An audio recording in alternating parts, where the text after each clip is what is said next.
Welcome to Tarot Tuesday for the week of January 20th. This is for Pisces, Sun, Moon, Rising.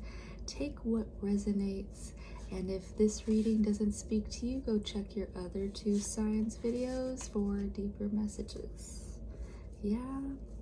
And so we have just entered your pre-shadow season, and we moved in with a pretty strong stellium. We moved from a Capricorn stellium, trickled into all of these planets into Aquarius, and on the 23rd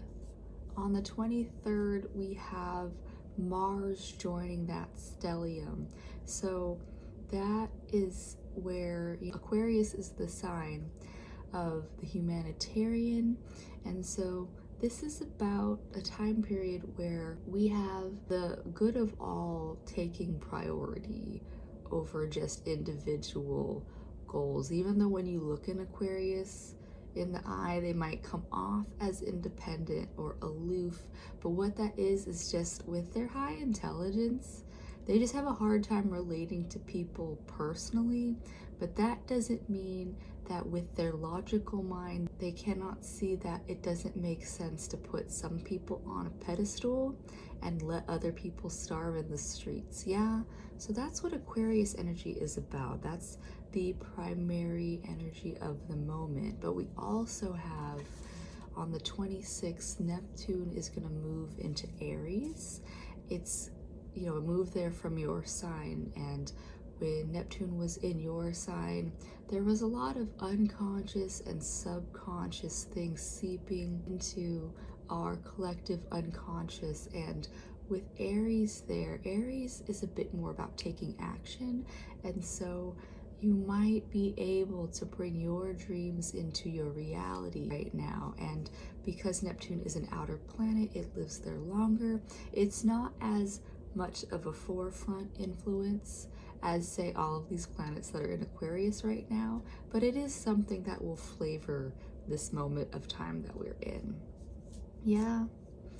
And then also know that, yes, on the 17th of February is when the year of the horse actually starts.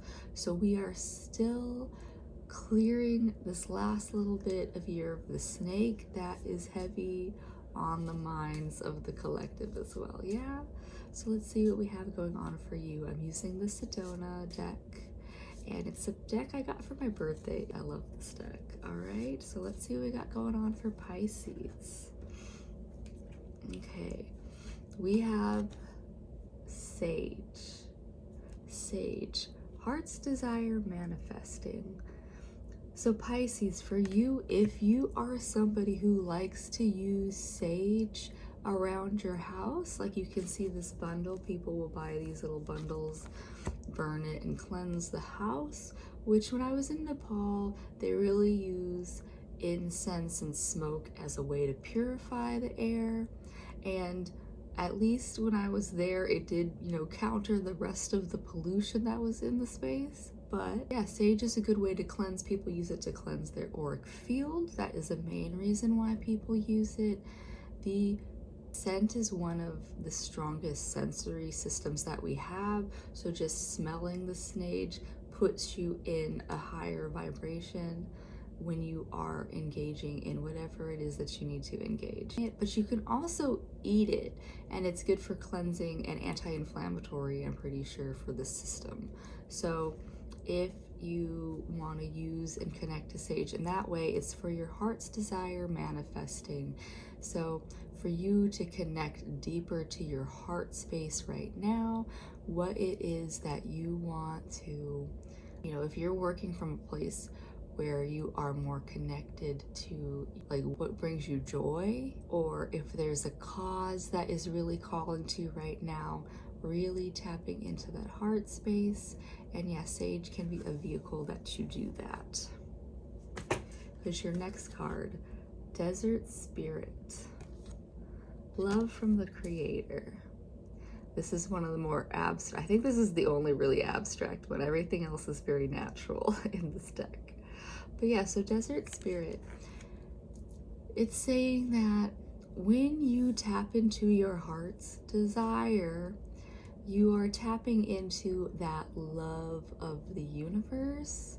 And so Reiki literally translates to heaven's rain, and one way that I like to describe it to people is like it's how a mother will kiss a baby's wounds and make it feel better, and it just immediately feels better. And that is basically, if you are doing what you purely love with that energy of, yeah, like kissing the baby's boo-boos, then you are gonna be able to tap into your creativity in a different way. You will engage in life in a more engaged and fluid way if you can tap into your heart's desire first, and then spirit will come through that. Yeah. Airport Mesa, masculine energy, which feels a bit opposite of everything that I've been saying. But masculine energy is just exerting that force into the world. So your heart's desire is something that, like, you've probably kept to yourself for a minute, and this is asking you to, no, don't keep things to yourself, put it out into the world. Even if you have some thought or feeling and you might be running loops in your head, just write it out or speak it out to somebody. And having it out of your head and into a more tangible space, then you have an easier time figuring out what it is that you want to create. Yeah, it's not that bad. All right, Pisces, well, that was what I have for you from the Sedona deck. But I'm also going to pull you a Kuan card. Kuan is the goddess of compassion, and just as we make this transition from the snake to the horse and through this like late winter stage, winter is feminine, winter is yin energy, and so Kuan is here to help us to tap into that more feminine energy. Yeah. And so you have the Book of Changes. Just like a beautiful but unusual melody, the divine plan is unfolding through your life, although it isn't always predictable. Kuan is guiding you in the right direction, even if you do not fully understand what is happening in your life right now. Allow Kuan to bless you with trust in the unfolding of your own divine path.